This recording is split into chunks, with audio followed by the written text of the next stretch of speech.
Olá, tudo bem? Seja muito bem-vindo. Está no ar o nosso Alba Notícias. Hoje é terça-feira, dia 20 de julho. E a partir de agora eu te convido a ficar bem informado sobre as ações do Legislativo baiano e sobre assuntos relativos ao nosso estado. Confira os destaques desta edição. 148 anos de Santos Dumont. Presidente da ALBA participa de cerimônia em comemoração ao aniversário do pai da aviação e patrono da aeronáutica brasileira. Senado aprova projeto que garante mínimo de 15% de cadeiras femininas nas eleições proporcionais. Governo do Estado autoriza retorno gradativo das cirurgias eletivas em toda a Bahia. E no momento do esporte, vamos falar de futebol, de Olimpíadas e também de um jogo que exige máxima concentração, o xadrez.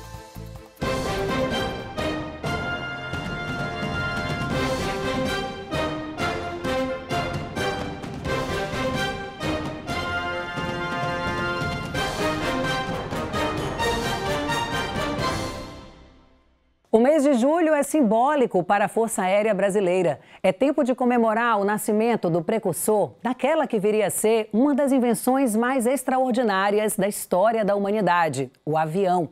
Na manhã desta terça-feira, aconteceu na Base Aérea de Salvador uma cerimônia em comemoração aos 148 anos de Santos Dumont, considerado o pai da aviação e patrono da aeronáutica brasileira. O presidente da ALBA, deputado Adolfo Menezes, participou e eu também acompanhei de perto esse evento. Veja como foi. A cerimônia reuniu militares, políticos e homenageados da sociedade civil que tiveram trabalhos reconhecidos com a medalha Mérito Santos Dumont.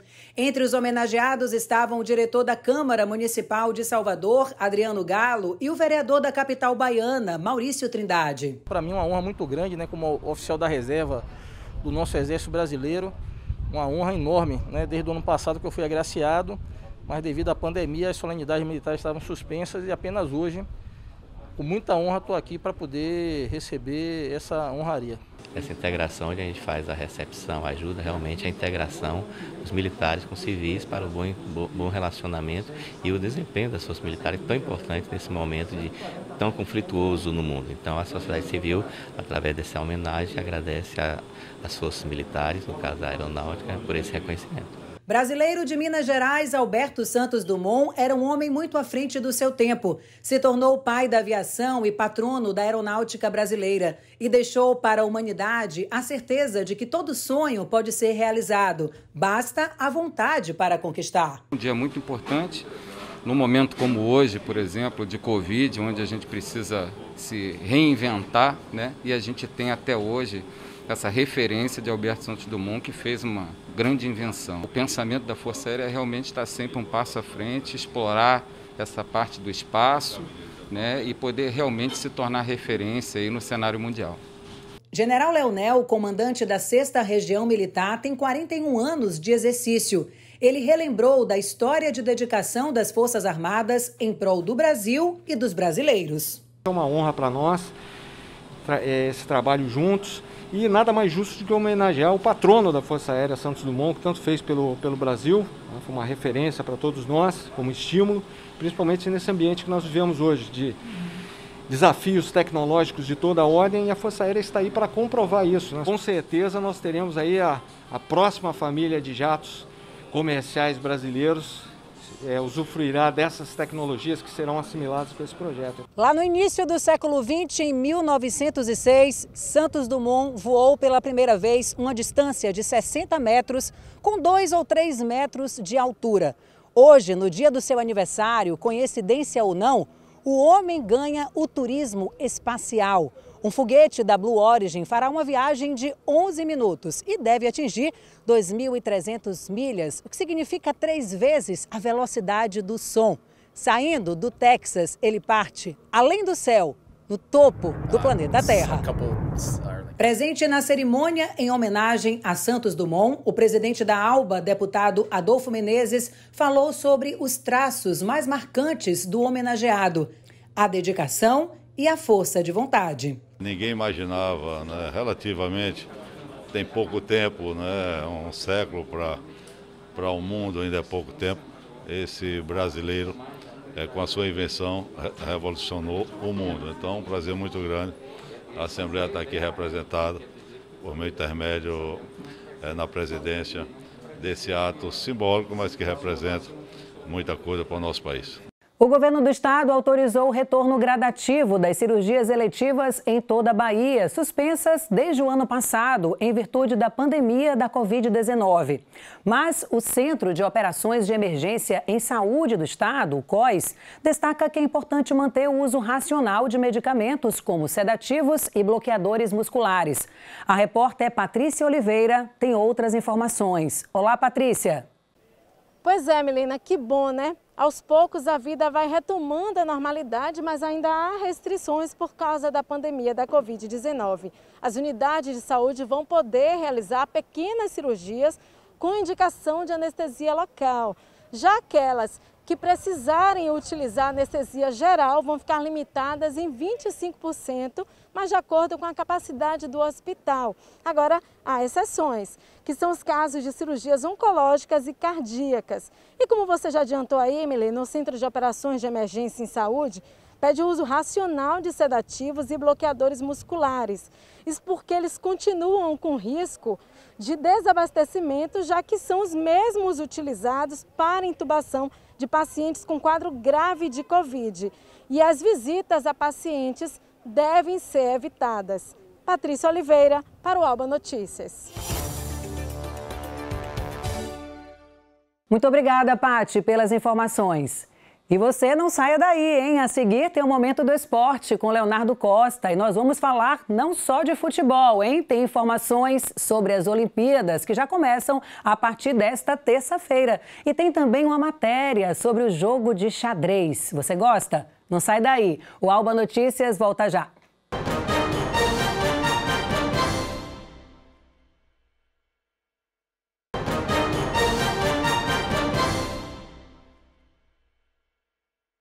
Estamos de volta com o nosso Alba Notícias e chegou aquela hora descontraída aqui no nosso Momento do Esporte. Solta a vinheta. E a gente começa aqui o nosso Momento do Esporte de hoje falando de quê? Já estou sabendo que é dia do xadrez, que bacana. É isso mesmo, Mili.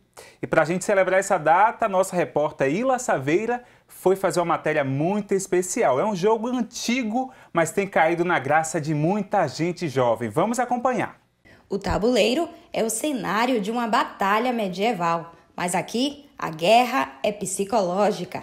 Concentração, raciocínio e planejamento são fundamentais para enfrentar não só o oponente, mas o limite de tempo em cada jogada. Aqui não se conta com a sorte, tudo é estratégia e, independente da idade, o jogo é levado a sério. É algo que eu posso usar para me divertir. Mas eu levo a sério de querer vencer os jogos, participar de campeonatos. Eu levo a sério porque eu quero jogar, eu quero me tornar um bom jogador.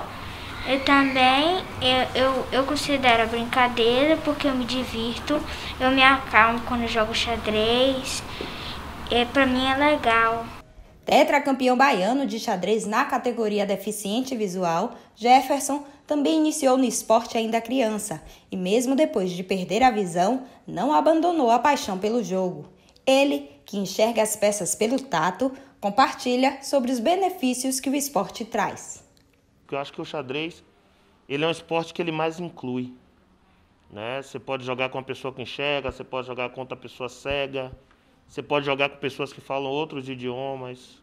Então, isso aí me ajudou muito, né? Porque o xadrez ele é terapêutico, ele educa, né? Ele desenvolve, às vezes, eu estou estressado em casa, eu vou e pego o tabuleiro, monto, vou analisar uma partida, vou jogar e acabo distraindo daquele problema.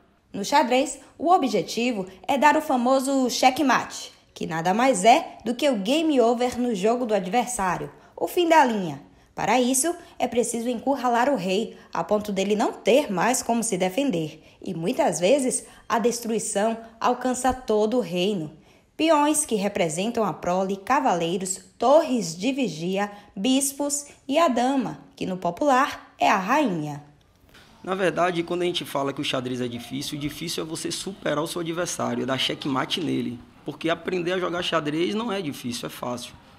O difícil mesmo é dar checkmate. Então, o xadrez não existe sorte no xadrez. É um jogo de conhecimento.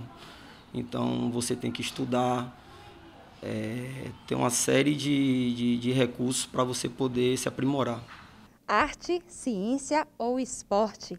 Fato é que o xadrez, atividade que existe desde o século V, é uma ótima ferramenta de desenvolvimento intelectual e durante a pandemia ganhou muitos adeptos, principalmente pela facilidade de se praticar de dentro de casa e até pela tela do celular.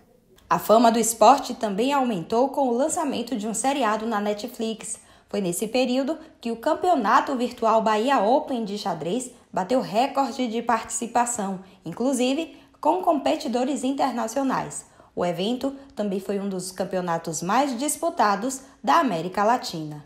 Hoje é normal, é comum você ver alguém jogando xadrez. Então é uma conquista para a gente, né, comemorar essa data. No nosso meio de deficientes visuais, nós tínhamos torneios com 40 jogadores no Brasil. Eu estou participando de um torneio online que tem 152.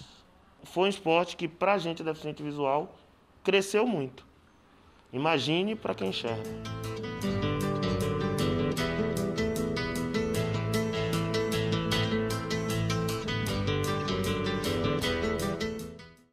Obrigado, galera da Federação Baiana de Xadrez, em especial o Luciano Zalio. Parabéns a todos pelas conquistas e pelo dia. Tem até um filme, viu, Milena, que conta mais uma história de xadrez. Um menino de 7 anos, prodígio, que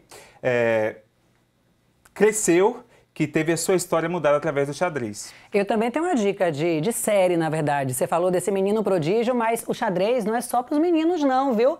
A mulherada também tem se destacado bastante. Tem uma série chamada O Gambito da Rainha, que é super desafiadora. Se você não viu, aproveita a dica para assistir, né, Léo? Vale a pena. E o nome do filme é Lances Inocentes, viu? O Vitória vai jogar hoje contra a Ponte Preta. Veja aí. Atolado no Z4 com 9 pontos e na 18ª posição, o Vitória busca se reabilitar na Série B e enfrenta hoje em casa a Ponte Preta, logo mais às 9h30 da noite no Barradão. Os dois times aí estão na zona de rebaixamento. Vieram de 3 empates e 1 derrota e acumulam apenas 9 pontos, iguaizinhos, gêmeos. Expectativa para saber quem vai sair desse atoleiro, né, Milena? Expectativa mesmo, afinal aqui tá complicado, viu? Quando não é Bahia, é Vitória, os dois em situação difícil para os torcedores, viu? Pois é, os nossos times baianos aí nesse Brasileirão estão bem complicados, viu? E vem cá, Léo, hoje começam os Jogos Olímpicos, mas não disse que começa a abertura na sexta-feira e já tem jogo antes da abertura oficial? Explica um pouquinho pra galera. É isso mesmo, os Jogos Olímpicos de Tóquio começam oficialmente na sexta, mas a partir desta terça-noite, pelo horário de Brasília, eventos olímpicos já estarão ocorrendo. Não estranhe, tradicionalmente, as competições olímpicas começam antes da cerimônia de abertura e é bem estranho mesmo, mas é isso aí. E o primeiro evento dos Jogos de Tóquio será a estreia do softball, considerado aí a versão para mulheres do beisebol. O jogo de hoje é entre Austrália e Japão, às 9 da noite em Fukushima. O Brasil faz sua estreia nas Olimpíadas com futebol feminino contra a China, às 5 da manhã desta quarta. Meia hora depois, será a vez dos Estados Unidos enfrentar a Suécia, em Tóquio. Que bacana, viu? Muitos jogos. E vem cá, Léo, o pessoal que está acompanhando aqui o nosso jornal também pode participar, né? Sugerindo matérias, participando com a gente. Dá aí os contatos, e-mail, telefone para a galera sugerir pauta, por exemplo. Com certeza, eu vou deixar o nosso WhatsApp, que é o 71996025318. Falei muito rápido, calma. Gente, de novo. 71996025318. Amanhã eu venho e tem mais atualização de Tóquio e muito mais notícias do esporte baiano. Até mais, Mili. Valeu, Léo. Obrigada. Amanhã a gente se encontra novamente para trazer aqui no nosso jornal não só esporte, como as notícias do Legislativo e também justiça. Hoje, por exemplo, é dia do nosso quadro Justiça e Cidadania. Vamos ver o que Felipe Santana preparou para a gente. Fala aí, Lipe. Olá, tudo bem? Olha, hoje vamos falar sobre uma ação de cidadania que está sendo realizada pela Prefeitura de Lauro de Freitas. Desde o início do ano, o Centro de Especialidades Odontológicas, que fica no bairro de Tinga, realiza a entrega de próteses dentárias a pacientes assistidos pela unidade. Até o momento, foram confeccionadas 79 peças e 49 já foram entregues para os beneficiados. Além de melhorar a saúde bucal, as próteses também elevam a autoestima e a qualidade de vida dos pacientes. Nós conversamos com Gabriela Borges, coordenadora de saúde bucal da Secretaria de Saúde de Lauro de Freitas. Ela falou sobre a importância desta ação e como os moradores de Lauro podem ter acesso às próteses. Confira. Essa ação que iniciamos aqui no município desde o ano de 2019 tem uma função muito importante para cada cidadão que já perdeu um dente, né? Porque além de devolver a função, que é a função da mastigação, cada dente tem sua importância dentro do sistema estomatognático. Então, quando o uso da prótese, a instalação de uma prótese, ela devolve a função da mastigação, né? Além da fala, ela melhora a fala, porque alguns fonemas necessitam dos dentes para ser verbalizados.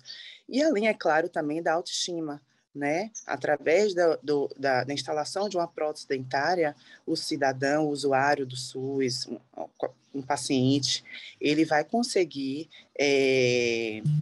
socializar melhor, se reintegrar na sociedade. A gente tem relatos muito, muito bonitos, né? Porque eles contam que a vida antes e depois que receberam as próteses.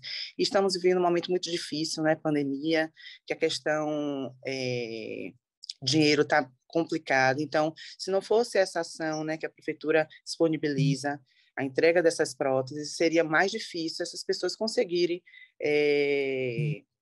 ter essas próteses e conseguir levar uma vida com mais qualidade, com mais dignidade, né? Então, elas contam que elas conseguem mastigar melhor, que elas conseguem um emprego, né? Que elas são as pessoas mais confiantes, que elas conseguem uma série de fatores, de benefícios que elas relatam depois da instalação dessas próteses. Então, para ter acesso ao CEL, para ter acesso a essas próteses, todo cidadão deve procurar primeiro as unidades de saúde da família que estão dentro da atenção básica, tá? A atenção básica é o centro, é a porta de entrada para todo cidadão. Muito bom. Olha, os pacientes são encaminhados para o CEL após uma triagem realizada em uma das 16 unidades da Saúde da Família de Lauro de Freitas. O atendimento é realizado de segunda a sexta-feira, das 7 da manhã às 4 da tarde. O Justiça e Cidadania fica por aqui. Voltamos na semana que vem. Até lá! Muito obrigada, Lipe, pelas informações. E você não perca aí no próximo bloco, a gente tem uma informação importante para quem tem dívidas relacionadas ao IPVA. E o Senado aprova projeto que garante no mínimo 15% de cadeiras femininas nas eleições proporcionais. Você já sabe, o intervalo é rapidinho. A gente volta já.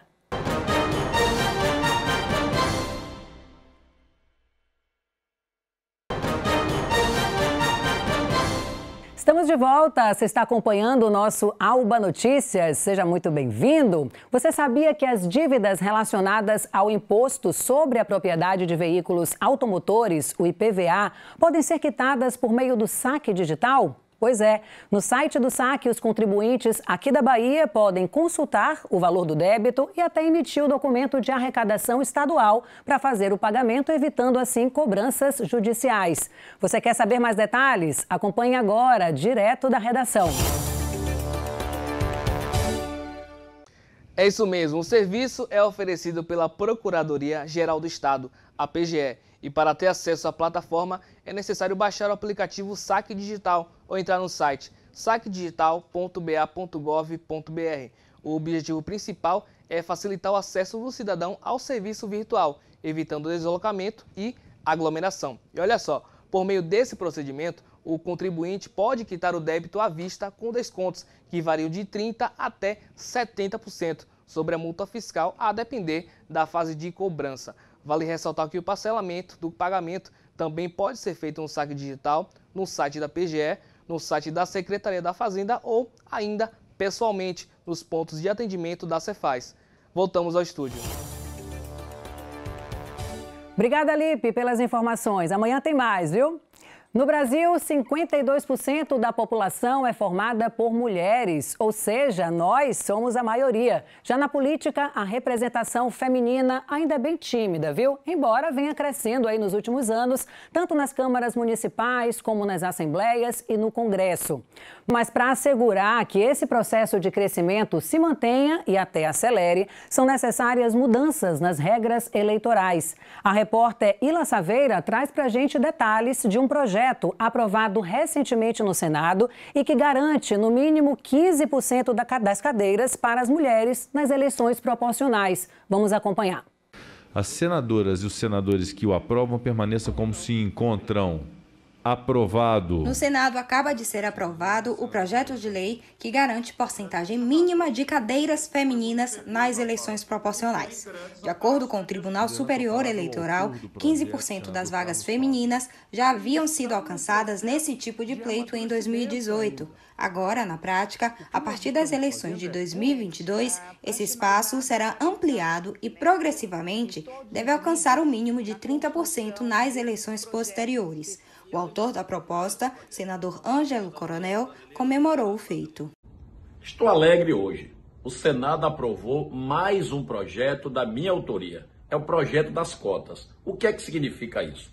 Que a partir de 2022, no mínimo, as câmaras de vereadores, as assembleias legislativas do Brasil e a Câmara Federal será composta, repito, no mínimo, com 18% de mulheres. Podendo até ser mais. Mas isso aí já é espaço garantido. E também um outro artigo do nosso projeto.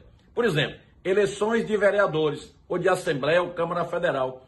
Vai ter 30% de espaço na chapa para ser das mulheres. Mas também, se não preencher, fica o espaço vago. Não serão preenchidos pelos homens. É mais uma conquista das mulheres brasileiras. Mas essa especialista em direito eleitoral faz uma observação. Pensar que nós temos a maioria de mulheres no nosso país, né? A maioria da população é mulher, e nossa representatividade perante a política é mínima, é bem interessante e louvável. Entretanto, como é que vai realmente ser exercido esse direito e como vai ser executada essa política, realmente eu ainda não compreendi como é que vai ser a valoração do voto dado à mulher e ao homem.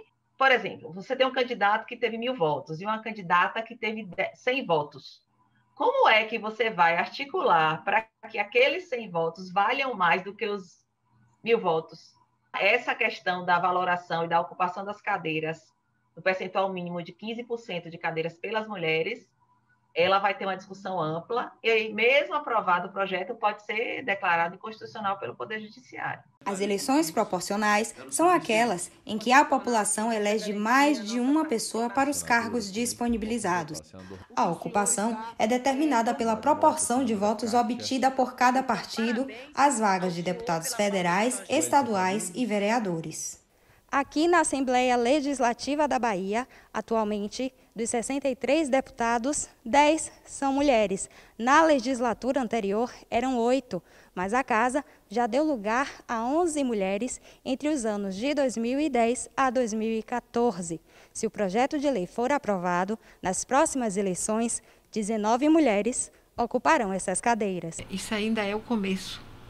Nós só ficaremos satisfeitos no momento em que nós tenhamos, pelo menos, a paridade. Já que nós somos 52% da população, dos eleitores, não tem sentido que a gente esteja subrepresentada nas casas legislativas, né? E também nos executivos, porque também o número de prefeitas é muito pequeno, considerando o número de prefeitos, como o caso da Bahia. Outra proposta de mudança nas regras eleitorais determina o mínimo de 30% dos recursos do Fundo Especial de Financiamento de Campanha para as candidaturas femininas, além de dispensar a exigência de votos igual ou superior a 10% do quociente eleitoral para as candidatas mulheres.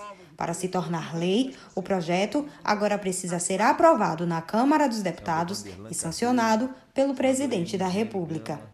Com essa excelente notícia para as mulheres, principalmente, a gente fica por aqui. Você já sabe que pode rever as nossas matérias, pode acompanhar a nossa programação também nas redes sociais. Vai lá no nosso canal no YouTube, procura a TV Alba e já se inscreve. Tem também o Instagram, Facebook e o site al.ba.gov.br.